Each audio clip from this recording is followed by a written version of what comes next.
Thank you, Father, for this mini-series on biblical sexuality. Father, I know that it is, like I've been saying, a challenging series as it affects everyone.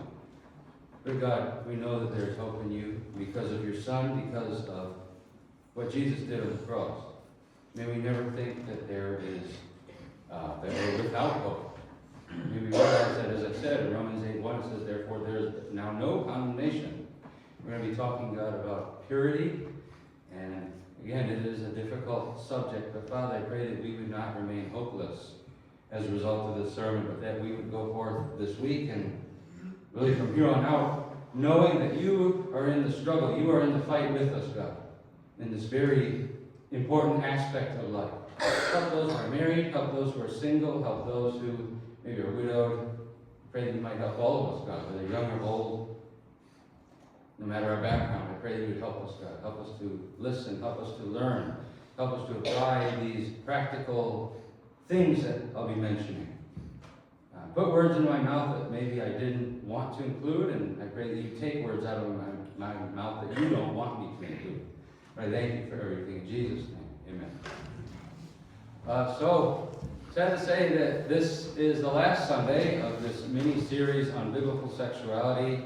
So starting next Sunday, we'll be in Romans for quite some time. Today, as I said, the last topic is on purity, sexual purity. And I'm going to be making very generalized points because it's just such a huge topic, right? And this is not just for married people, obviously, because this is for those who are single. So whether you are single, married, never been married, widowed, old, or young, this topic is extremely relevant for all of us. I remember I heard one pastor say that the strongest person in the Bible, you think of Samson, the wisest person in the Bible, he was talking about Solomon, and then the godliest person in the Bible, he was talking about David, they all struggled with sexual purity. Strongest person, wisest person, godliest person in the Bible, they all struggle with it. So if these giants of the Bible struggled with it, that means we also should be on guard against sexual impurity. You know, the common refrain in the U.S. in our time is that monogamous, heterosexual marriage is not always the ideal setup for everyone at all times. And many would argue that that ideal is much too restrictive. Many would say that we should explore sexuality through other avenues. If you look online, for example, you'll find many stories of people who claim to have found freedom by ditching God's standard, his design for sexuality. And you will hear a common theme of the idea that suppressing one's desires is psychologically harmful. Right? We talked about this several weeks ago, but this goes all the way back to Sigmund Freud and another guy named Wilhelm Reich. They argued that restraining oneself, restraining one's desires is damaging. And along other lines, I was looking at one website, it was calling sexual purity a fairy tale, right? Basically, they were saying that it is impossible to be sexually pure as God would have it. Another lady was writing about her experience with purity culture. If you're not familiar with that term, I'll explain what it was. And she described how she felt ashamed, wrongly ashamed, of having different sexual experiences as a teenager. Some of you may not know that term purity culture. This goes back to 1997.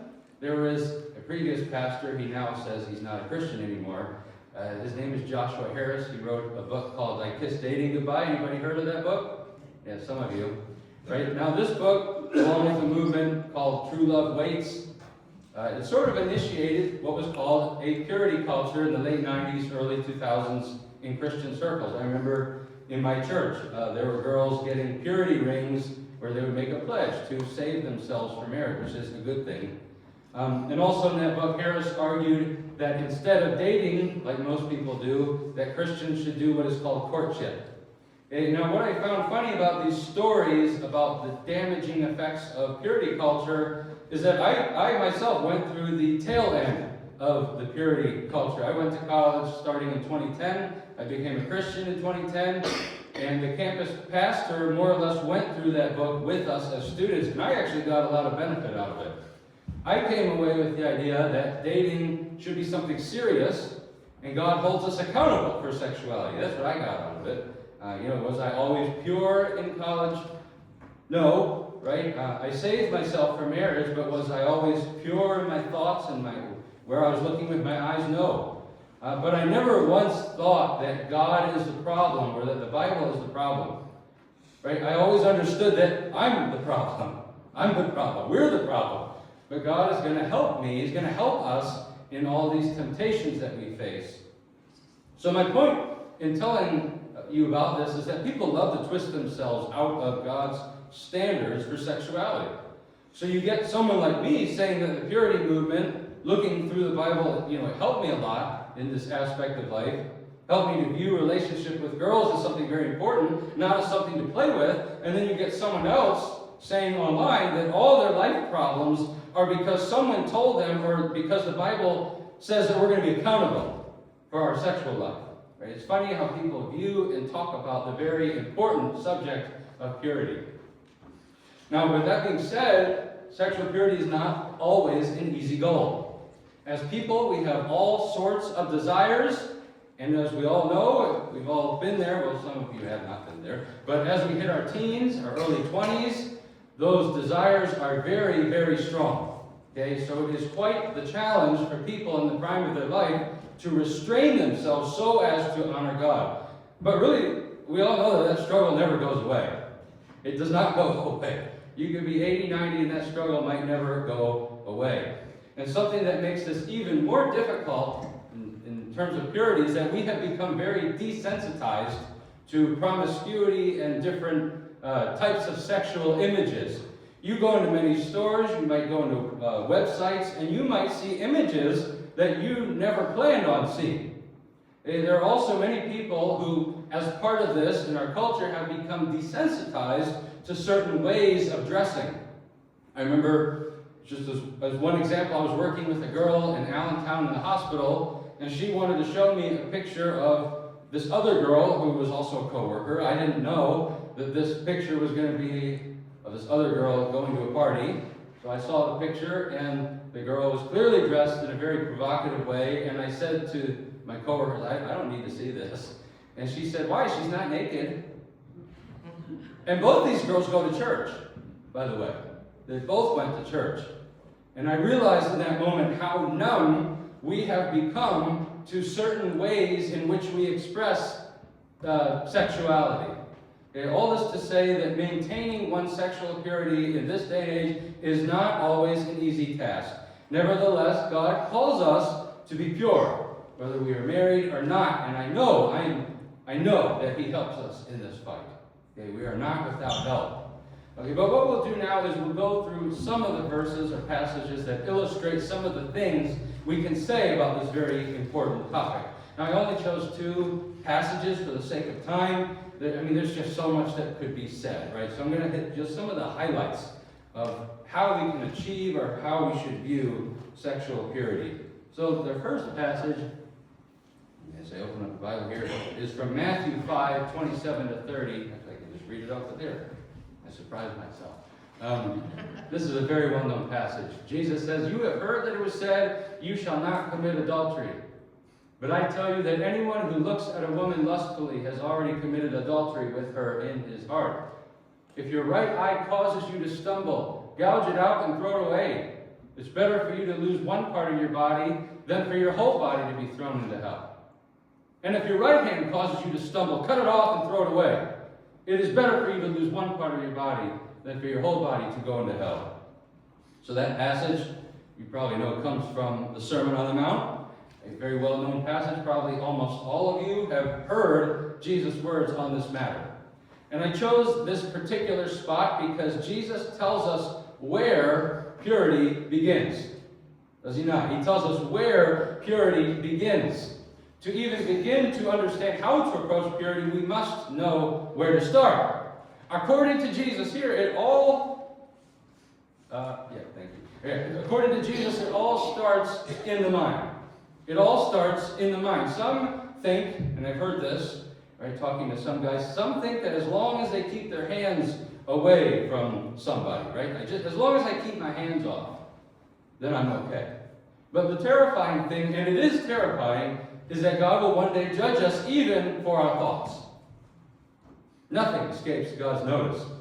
And for my thoughts alone, on a personal level, right, I know that for my thoughts alone, I am cooked, I'm done for, if Jesus is not there on my behalf. Okay, we're all in the same boat. So sexual purity begins in the mind, whether you are married, single, or widowed. And Jesus tells us here that there are certain thoughts and desires that we should not indulge in if we claim to be a follower of God. So what makes a person sexually pure is not just if they avoided certain actions, but ultimately purity goes down to the thought level. A person who sleeps with somebody else to whom they are not married most likely has been playing that out in their mind before that first hand touch or embrace. Our thoughts are extremely important. Extremely important. And now, could you go back to the previous slide? Yeah. If you're looking at verse 28 there, it's very important to understand what is and what is not pure. Jesus, if you notice again verse 28, Jesus does not say that he who looks at a woman, or a woman looking at a man commits adultery. He says, whoever looks at a woman with lust. What does that mean? With longing, with that intentional desire. That person is committing adultery in his or her heart. So obviously there are tons of good-looking men and women in this world. If you or I see someone walking towards us or we're in a public place, it is not a sin to just merely look at someone. Okay? Otherwise, we would have to look at the floor constantly. It becomes sinful when I indulge myself through my eyes in looking at someone. I hope you understand that difference. I'm letting my imagination go. I'm letting my desires go unrestrained. And out in public, you can sort of tell, by the way, who is eyeing who. Right? They look at the other person differently than they do other people. It's like when two people are in love with another, you can usually tell. I remember being around one couple a few years ago. They had just gotten married. I was really happy for the man because I was friends with him. But it was just a little bit too much to be around them because they were so crazy for one another at that point in time. But they looked at each other differently. You could see it. They looked at each other differently. He would look at his new wife differently than he would look at other people. But the sad thing is you see this sometimes out in public places. I've seen guys especially do this with women they're not married to. I've seen guys, both single and married, doesn't matter, look at a particular woman for way too long. Way too long. It's one thing to glance at someone because they're there or you're talking to them, but I've known guys, I can just tell. Right? They're just imagining all sorts of things as they stare at this particular girl or woman. Sexual purity begins in the mind. It begins in the mind. It begins with saying a firm no to certain thoughts. There are certain thoughts as Christians that are off limits for us. We cannot afford to just let our imaginations go wild. Okay, now, is this always easy to do? Is it always easy to control our thoughts and eyes? No, thank you. It's not. As I said in the beginning, we live in a very desensitized culture. You could just go to buy something in Walmart or any other store, and if it's warm out, you know what I mean, you might see something you don't want to see. Okay, some clothing stores also, they put up photos of people in little clothing. Pictures of both men and women. You might be looking at something innocent on the internet, and an ad comes up of a man or woman dressed in a way they shouldn't be.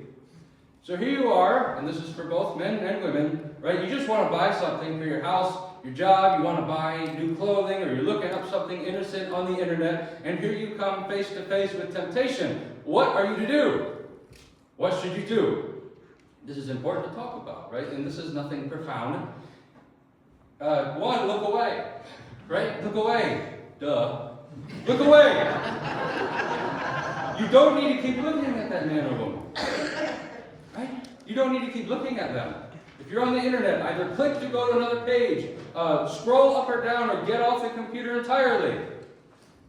Or on the cell phone, right? Do something. No one is forcing you to look at that man or woman. Right? You need to exercise your self-control, your discipline that God has given you to look away. Right? And look away quickly, please. Don't linger with your eyes. Right? Every second that you pass is you're putting yourself in more and more danger. Right? Get your eyes off of that person as quickly as possible. Right? Second, and this should go without saying, ask God for help. Ask God for help. Right? James says, draw near to God, and he will draw near to you. In moments of temptation, draw near to him. Draw near to him. Don't you dare keep God at a distance in moments of temptation. You won't make it. You won't make it on your own. Okay? You don't need to wait to go to your car or go get to your house to pray. You pray right there in your mind, in the store, at your job, in your chair, wherever you may be. Anyone who tries to live a life of sexual purity will tell you that they've had to do this many times. Right? Ask God for help. Again, this is not rocket science. Third, and I'm getting this from the passage in Matthew, do whatever it takes to flee temptation. Do whatever it takes to flee temptation. Now, Jesus uses hyperbole, exaggeration in the passage we read, but he says what? He says, cut off your hand, gouge out your eye, if they're causing you to stumble. What does he mean there? Do whatever it takes to get temptations out of your life. Do whatever it takes to not be trapped in lust, and lust will trap you. Lust will trap you. Adultery, fornication, pornography, these things have claimed many victims. These things are no joke. They are deadly, but is it worth it? Is it worth it to take the trouble to flee from temptations? Absolutely. It is absolutely worth it. Jesus says it's better to have one eye, it's better to have one arm, one foot, and go to heaven instead of going to hell with both eyes intact, or 2 arms, or 2 feet, or whatever. Jesus says here, don't mess around with sin. Don't mess around with sin. Don't mess around with sexual filth. Run from it. That's what Jesus says. If someone were to put a box in front of you, right? Imagine a box in front of you, and they told you that inside was a very aggressive, deadly cobra. Would you open it? No. Would you probably even get within 3 feet of the box? Probably not. Why? Because you know that cobras are poisonous and could possibly kill you. We need to treat sexual sin like a box with a snake in it. Right? Don't get near it. Don't open that box, because it's hard to close once you open it. To give a real-life example of someone who successfully did this, there was a certain man, I didn't know him, but indirectly. He had a lifelong addiction with pornography. He then became a Christian, and he still struggled with it for a long time. Eventually, he got to the point of realizing that he could not have a TV or a computer, any of that, in his home. He resolved to only use a computer at a public library. And that was the only way this man could remain pure. Right? And if that's the length that he needed to do to remain pure, then so be it. Right? That man was willing to do something that many would not in 2026. Right? We need to fight for purity, whether we are married or single, young or old. The things I mentioned, adultery, fornication, pornography, we need to stay far away from them. I've known people, we probably all know people, whose lives, whose marriages have been ruined by sexual impurity. Right? I told my kids one day, we were talking about this subject, right, that unrestrained desires in this area of life has probably been the #1 destroyer of families, if you think about it. Right? So what are we to do instead? What does God desire for us in this very important aspect of our life? I just gave 3 very easy steps, practical steps when we come across temptations. But what does God want for us? So for that, we'll go to our next passage. Right? We actually read the passage. Steve read it earlier, so I'm not going to reread it. But it's coming from Proverbs 5, verses 1 to 18. So it might be helpful if you look along with me as I talk here. Okay, so Proverbs 5, it's coming from, I just said it was from Proverbs, and I was about to say this, coming from Proverbs. Anyway, Proverbs 5 is primarily for young men who were married or soon to be married. Okay? However, I believe we can extract principles that can be used for everyone in general. In the first 6 verses, Solomon says that overall the temptress, or we could just say a person who wants to tempt you, is appealing. Temptation is appealing. He says, again, this is addressed to young men, so he's talking about a woman who would be tempting him. He says that the adulteress, the temptress, her words drip honey. Her speech is smooth. Right? She says nice words. He doesn't say this, but she's probably also attractive. Right? There's a reason Solomon is warning young men to stay away from other women to whom he is not married. There is a temptation to run off and find someone else who is not yours, who doesn't belong to you. And it goes along with that thinking that grass is always greener on the other side. We all know that phrase. And the same advice can be given to women. To the married woman, there will be men out there who could be characterized as smooth talkers. They can get anything they want with their words. But there is a warning that accompanies these people that tempt you to forsake sexual purity. Going after such a person leads to death, leads to at least spiritual death, right? Going after such a person will lead you to a bitter end. And now to the single person, we could say also that there are people out there who will ask you to go too far in a relationship. They're not trying to steal you from your husband or wife because you're not married, but they are asking you to engage in an area that is off limits. They can ask you to do things that are limited to the confines of marriage. The popular thing to do now is live together to see if you two are compatible, which I find quite funny. If you live for anybody for at least a year, you will know that you're not compatible. Any of you husbands or wives, are any of you compatible? No. You find out very quickly that you're very different. Doesn't matter your background. You could be from the same town, you could be neighbors, and you're not compatible. But God joins together what is not compatible, right? And God, that was God's design. But anyway, the popular thing to do now is to live together, see if you two are compatible, which is, as I said, is a joke. You could hear something like, yeah, we'll get married, eventually, but, let's live together for a month or two. It'll be okay, don't worry. Right? Again, this is something that is not on the table for a Christian man or woman.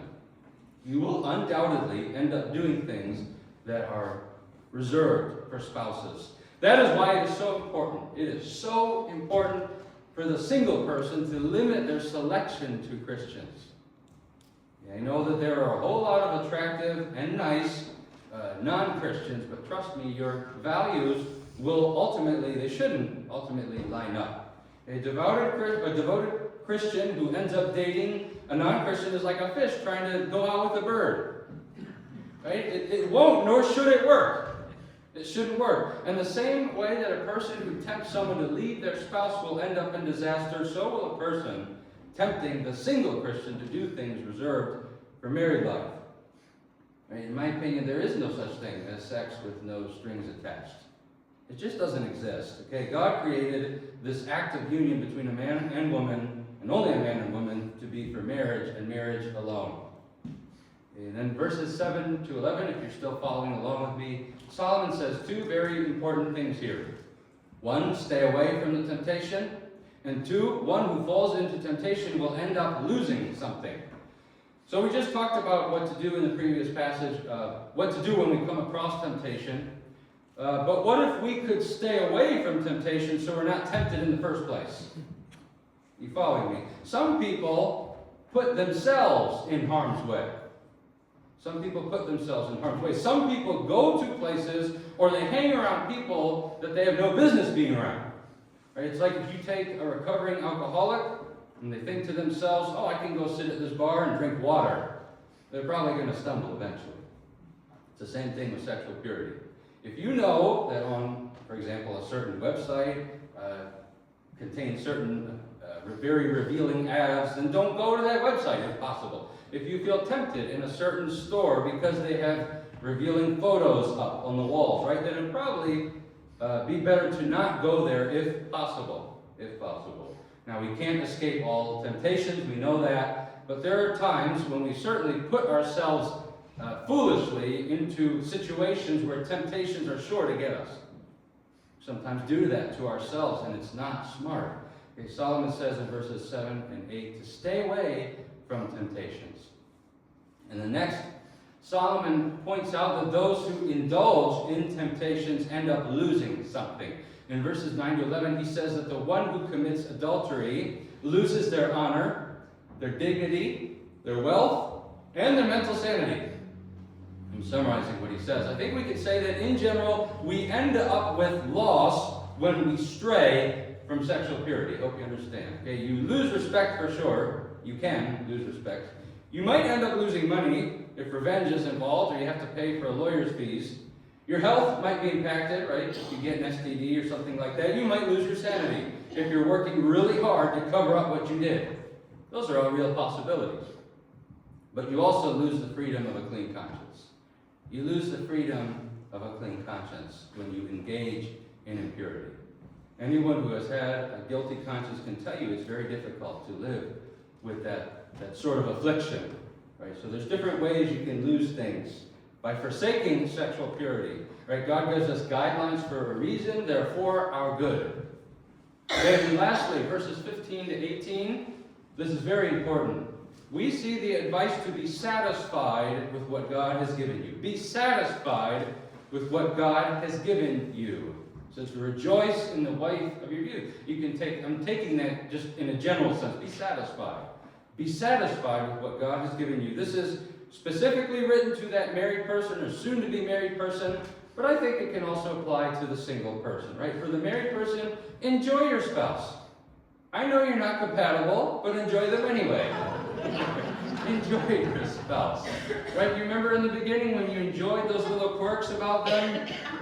Try to go back to that place. Which is not always easy, but it's about tablecloths or something like that. This is becoming a running joke about tablecloths. But anyway, right? Enjoy your spouse. Enjoy your spouse.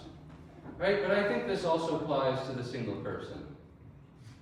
Okay? For the married, enjoy your spouse. Take ownership of your spouse. You don't need anyone else if you're married. You really don't.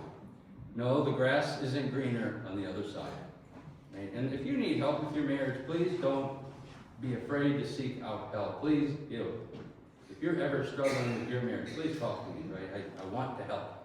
I absolutely want to help somebody if somebody's struggling with marriage, right? The answer, though, is to never go looking for another spouse. That's never the answer. Cheating on your spouse is never the answer. That will just result in more hardship. It really will. Right? And for the single person, this is also very important. For the single person, if you're single now, then it's okay. It's okay to be single. Right? I know that sometimes, especially in church culture, at least when I was unmarried, right, there was always this pressure to get married. I don't know if any of you ever felt that. Or if you're single now, maybe you feel that pressure from family members or something like that. I don't know. It's okay to be single. Right? If you want to have a spouse eventually, then that's great. But ask for God's help in that matter. Right? Ask God to give you self-control while you wait. You will not hear that commonly in our day and age, will you? Ask God to give you self-control. And while you wait, be content in your singleness. Right? I wish I had had someone to tell me to be content with my singleness when I was single. I really wish that. Because when I was in seminary, man, there was a lot of pressure to get married. So I went to Moody. The undergrad is called Moody Bible Institute. Its nickname is Moody Bridal Institute. It is just an environment where everybody is pushing you to get married. And I know for me, I was desperate to get married. I found a good wife, but I was desperate at times, right? I'm glad I'm married, but if I could go back in time, I wish I could have had more patience for God to do His work when I was single. I hope you understand what I'm saying, okay? There were times before I met Pamela that I was trying to force God to move things along, right? God doesn't need my help, though. He needs me, He needs you, as single, to be content in Him. Okay, and to the single person here, again, it is okay to be single. Being single is not a curse. Right? So in conclusion, I'll end there. What was said? Right? One, from going back to Matthew 5, purity begins in our thought life. We must keep watch over our thoughts. Second, do whatever is necessary to escape temptation. And then from Proverbs 5, we said that temptation is enticing, but can end in disaster. And after that, avoid temptation. Don't put yourself in tempting situations. And then finally, be content with what God has given you in the situation that God has put you. I know I didn't say anything too profound today, but I hope these serve as good reminders at least. And like I've been doing now at the end of sermons, I want to say that to experience purity in this aspect of life, it all starts with a saving relationship with God. Right? If you don't know God as Savior, then forget about achieving purity. Right? It's hard as a Christian to be sexually pure, even more so. It's impossible if you are not a Christian. And if you think you can achieve this type of purity on your own without God's help, then you probably don't realize just how dangerous and common impurity is. Okay? There's too many temptations in this life to go about it on your own. Okay? All of us in this world need Jesus. Right? So please talk to me. Please talk to Steve or George if you need help or if you want to know more about this God we've been talking about. Right? So let me pray. We'll end there. Father, thank you. I pray that those reminders, I pray that they be useful for all of us. I pray that you would help us, Father,